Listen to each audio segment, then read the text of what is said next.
Bonjour à toutes et à tous. Aujourd'hui, on se retrouve pour une vidéo. Je tente un nouveau format. Ce sera un format d'écoute. On va écouter une pièce radiophonique, celle de Félix Blume, postée sur Arte Radio.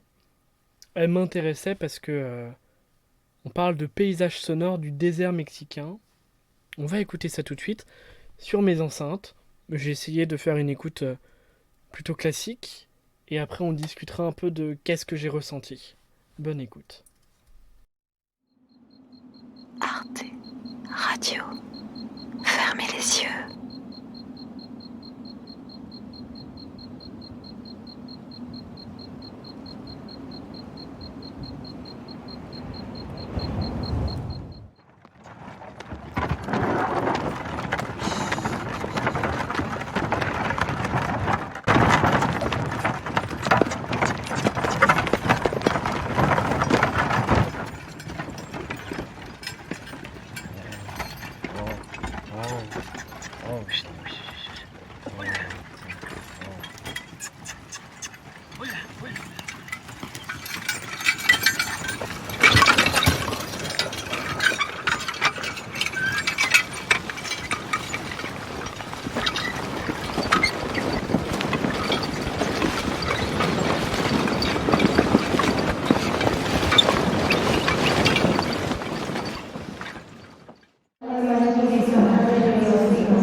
Santa María, Madre de Dios, ruega por nosotros los pecadores, ahora y en la hora de Ahora y en nuestra la hora de muerte. nuestra muerte.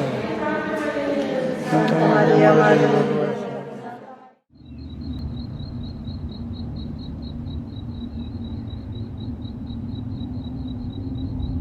Arte Radio.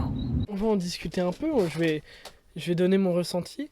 Alors, j'ai lu un petit peu en diagonale, on va dire, le résumé. Et c'est drôle parce que pendant mon écoute, j'ai ressenti ça. Donc, l'œuvre s'appelle Desierto, le désert. Et en gros, il nous dit que c'est une invitation à parcourir l'Altiplato Potosino, une région désertique du Mexique, au-dessus de San Luis Potosí, à 400 km au nord de Mexico. Sur ces hauts plateaux à 2000 mètres, le désert est loin d'être vide. On entend les habitants des villages et des hameaux, les bergers avec leurs troupeaux de chèvres ou de moutons. On part à dos d'âne ou en calèche pour aller charruer les champs. Entre cactus et arbustes, les vaches cherchent quelques brins d'herbe. De retour au village, on se retrouve tous à l'église et à la fête locale. Les coyotes chantent en écho au train qui traverse l'immensité de ce désert mexicain, peuplé de vie et de son. Ce qui est étonnant dans cette pièce, c'est à la fois la profondeur. On a profondeur spatiale. J'ai l'impression de réussir à spatialiser les endroits, à dire plutôt à gauche, plutôt à droite. Ça, c'est parce que j'ai deux enceintes, donc je peux écouter en stéréo, comme si on écoutait au casque.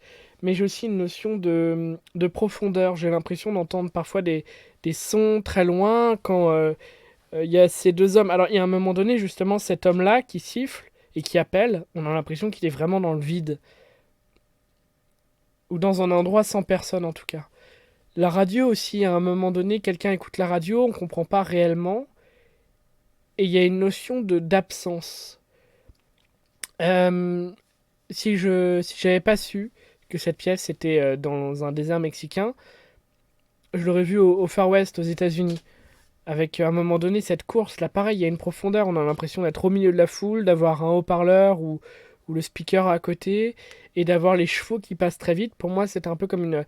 Je les ai imaginés comme des cow-boys, quoi. Ce qui est étonnant aussi, c'est qu'on a vraiment... Je suis pas très bon en espagnol, ça c'est sûr. Et pourtant, j'ai l'impression de comprendre des sens. Il y a quelque chose de l'ordre de la matière de la voix et des onomatopées, plus que des mots. À un moment donné, il y a quelques phrases, je les ai pas comprises, mais j'ai pas eu l'impression que c'était grave. Il y avait une transmission de quelque chose. Les feux d'artifice, j'imagine que ce sont des feux d'artifice, m'ont fait penser à des coups de feu. C'était tout de suite plus anxiogène et d'un coup, on est passé sur Et d'un coup, on est passé sur des cigales, sur des sauterelles. C'était beaucoup plus agréable, si je puis dire. Et aussi, d'ailleurs, ce que j'ai remarqué, ressenti, c'est un échange permanent entre l'humain et le vivant en général.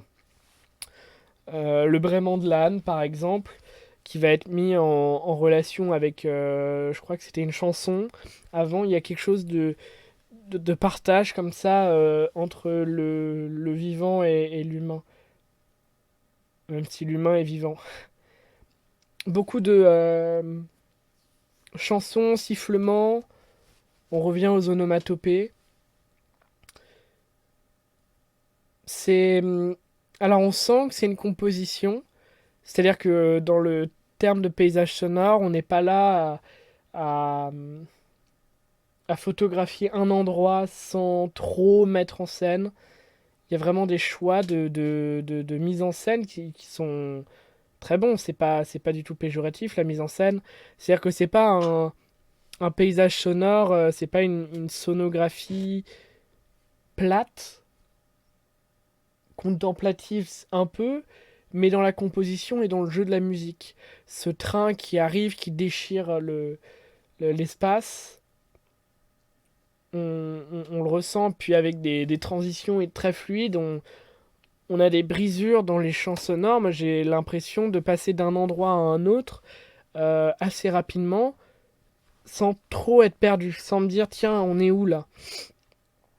J'ai l'impression d'avoir été emmené avec la pièce sonore, surtout à un moment où j'avais même des images très distinctes, comme ces cow-boys, comme toutes ces personnes. Enfin, je sais pas si ce sont des cow-boys, mais dans mon imagination, c'est ça. C'est ce que j'y ai vu. J'y ai pas vu des coyotes, j'y ai vu des loups ou quelque chose de ce type-là. Quelque chose qui aurait pu me plonger dans un environnement comme l'environnement de Cro-Blanc, de ce livre qui a été adapté en dessin animé, en film, en tout un tas de choses. Mais donc il y a quelque chose de Jack London, il y a quelque chose de conquête d'un espace, de découverte d'un espace. Les musiques et aussi l'accumulation de voix, par exemple dans l'église, deviennent chansons.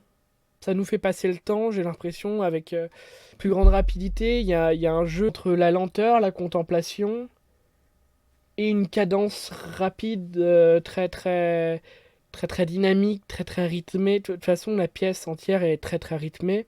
J'aime vraiment bien le travail de Félix Blum, mais depuis longtemps. Je trouve que l'on a une création sonore qu'on pourrait qualifier de documentaire, je pense. Qu'on s'empare de la matière réelle pour en faire une œuvre qui pousse à transmettre un espace, l'image d'un espace en tout cas. Il y a beaucoup d'êtres humains, mais je crois que dans l'une de ces interviews, de ces discussions sur Arte Radio autour de son travail, il parlait de l'importance de l'être humain et on le ressent dans cette œuvre. Vraiment quelque chose de musical dans l'homme. On a la pollution sonore de l'homme, mais qui est pas dérangeante. Le train, par exemple, qu'on entend, qui est une pollution sonore, il est musical. Les éléments aussi, on a eu la pluie, on a eu l'orage. Ces choses-là sont agréables à l'écoute, mais je crois à chaque fois. Et on a quelque chose comme ça qui gronde. À un moment donné, d'ailleurs, pendant l'orage, il y a un bruit continu, on dirait un avion qui passe, qui serait bloqué là. Pourtant, je pense que c'est l'orage. Avec les éclairs qui descendent réellement, même au niveau du son. Alors, est-ce que c'est parce qu'on lie le son de l'orage à la vision qu'on en a? Mais ils descendent. C'est ce que j'en ai retenu. Il y aurait sûrement d'autres choses à dire.